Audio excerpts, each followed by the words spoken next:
Dalam seminggu terakhir, KPK menggeledah sejumlah rumah dan kantor dari orang-orang yang diduga terlibat korupsi proyek pembangunan jalan sebesar 231,8 miliar di Sumatera Utara.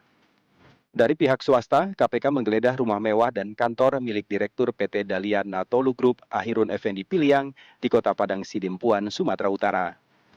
Sebelumnya, KPK juga menggeledah rumah Kadis PUPR Sumatera Utara nonaktif Topan Ginting di Medan, Sumatera Utara. Dalam kasus ini, Topan diduga mengatur perusahaan swasta pemenang lelang pembangunan jalan untuk memperoleh keuntungan ekonomi. Assalamualaikum warahmatullahi wabarakatuh. Halo teman-teman semuanya, saya di sini perwakilan dari kelompok 2. Setelah kita tadi mengetahui apa arti dari akuntabel, di sini saya akan membahas salah satu dari sub bagian yang akan kita bahas pada pemaparan kali ini. Yaitu di sini saya akan membahas mengenai pelanggaran prinsip akuntabel, di mana berdasarkan temuan KPK, dugaan tindakan para tersangka yang sedang kita bahas ini sangat berlawanan dengan nilai-nilai akuntabilitas. Karena beberapa hal, yaitu yang pertama adalah penyalahgunaan wewenang. Alih-alih memastikan proyek berjalan sesuai prosedur, ada indikasi pengaturan pemenang proyek demi keuntungan pribadi dan juga segelintir kelompok. Lalu, pelanggaran yang kedua adalah tidak transparan dalam penggunaan anggaran. Ada aliran dana yang tidak tercatat resmi, itu sudah sangat melanggar asas keterbukaan dan juga menutupi fakta dari publik maupun lembaga pengawas. Lalu pelanggaran yang ketiga adalah mengabaikan kepentingan publik, di mana fokus yang awalnya dari kualitas pembangunan jalan yang bermanfaat bagi masyarakat, ini bergeser menjadi keuntungan pribadi. Dan juga pelanggaran yang terakhir, yaitu yang keempat, yaitu menghindari pertanggungjawaban yang sah, di mana terdapat upaya menyamarkan atau menyembunyikan aliran dana yang merupakan sikap yang sangat berlawanan dengan keterbukaan informasi.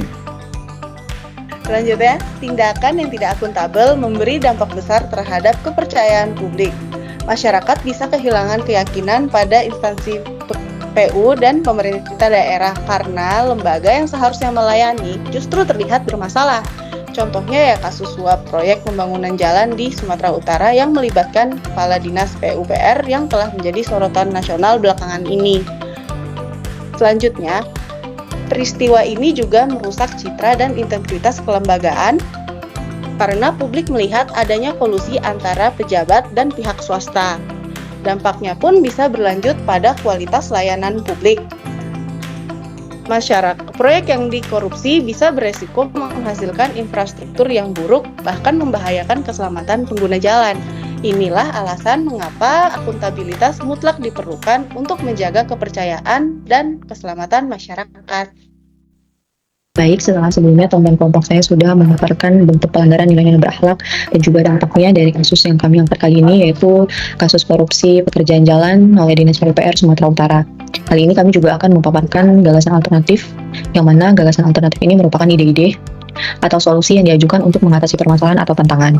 Dalam konteks pemecahan masalah, gagasan-gagasan ini berfungsi sebagai alternatif atau strategi yang dapat diterapkan untuk menyelesaikan masalah yang ada. Adapun gagasan alternatif yang pertama yaitu memperkuat transparansi proses pengadaan. Gagasan ini muncul setelah melihat masalah yaitu adanya dugaan pengaturan pemenang proyek dan transaksi yang mungkin terjadi di luar dari mekanisme resmi, sehingga alternatif solusinya yaitu yang pertama, semua dokumen dari mulai penawaran sampai dengan hasil evaluasi dipublikasikan secara terbuka melalui portal yang dapat diakses oleh publik. Juga bisa menerapkan sistem yang memastikan semua transaksi dan perubahan data tercatat permanen dan tidak bisa dimanipulasi. Adapun gagasan alternatif yang kedua yaitu menerapkan audit berlapis dan real time. Gagasan ini muncul setelah melihat adanya dugaan aliran dana gelap yang tidak terdeteksi sejak awal. Alternatif solusinya itu melibatkan auditor independen eksternal di setiap tahapan, bukan hanya saat proyek selesai. Juga bisa menerapkan sistem untuk mendeteksi penyimpangan anggaran, misalnya bila terjadi markup harga atau progres fisik yang tidak sesuai pembayaran. Adapun gagasan alternatif yang ketiga yaitu membangun mekanisme whistleblower yang kuat. Gagasan ini muncul akibat melihat adanya dugaan korupsi baru yang dapat terungkap setelah laporan masyarakat dan OTT. Adapun alternatif solusinya itu seperti menyediakan kanal pelaporan yang aman dan rahasia baik bagi ASN, kontraktor ataupun masyarakat luas, misalnya aplikasi resmi berbasis anonim. Kemudian juga memberikan perlindungan hukum dan intensif bagi pelapor yang memberikan bukti valid, dan juga melakukan sosialisasi rutin agar pegawai tidak takut untuk melaporkan penyimpangan. Ya, selanjutnya penegakan kode etik dan sanksi tegas. Misalnya, revisi dan perkuat kode etik tentang SN di sektor pengadaan dan konstruksi. Kemudian terapkan sanksi pemecatan tidak hormat dan blacklist perusahaan yang terlibat suap atau kolusi. Kemudian peningkatan kapasitas dan rotasi jabatan. Misalnya terapkan rotasi berkala kepada pejabat pengadaan atau PPK agar tidak terjadi kedekatan berlebihan dengan kontraktor tertentu. Terus ada pelatihan integritas dan beberapa pelatihan yang untuk semua pejabat teknis dan struktural.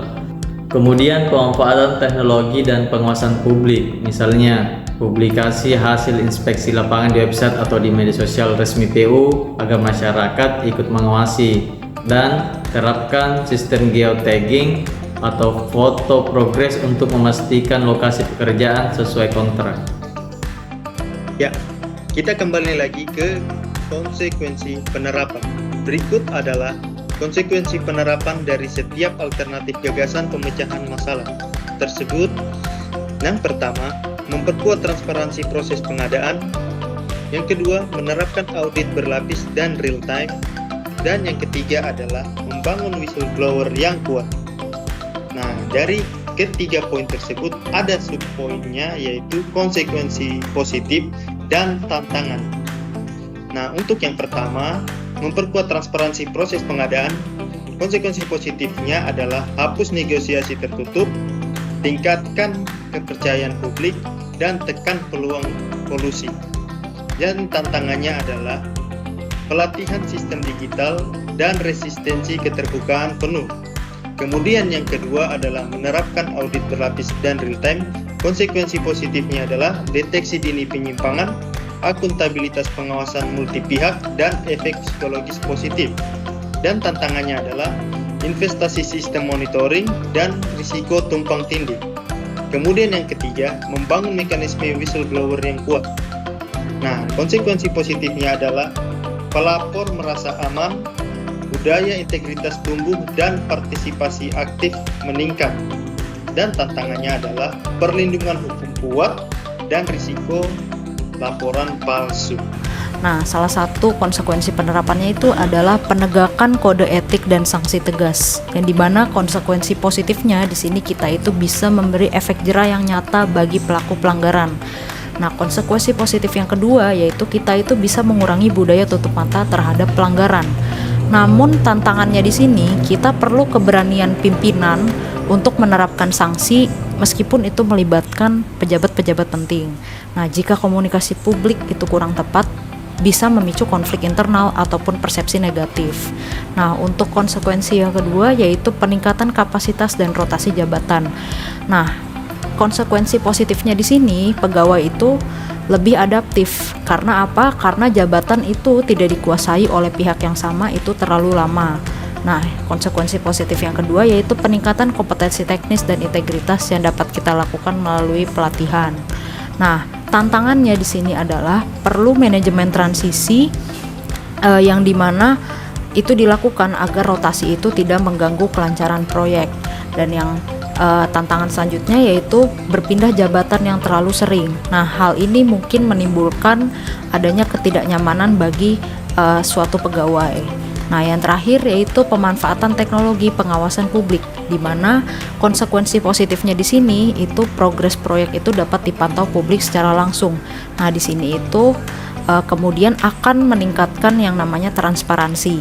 Nah, konsekuensi positif yang kedua yaitu mengurangi manipulasi laporan progres fisik proyek, yang dimana masyarakat di sini itu lebih terlibat dalam mengawasi kualitas infrastruktur. Nah, tantangannya adalah tentunya membutuhkan biaya awal untuk peralatan seperti drone, server, ataupun software. Dan yang terakhir, tantangannya yaitu perlu adanya SOP keamanan data agar foto ataupun peta itu tidak disalahgunakan.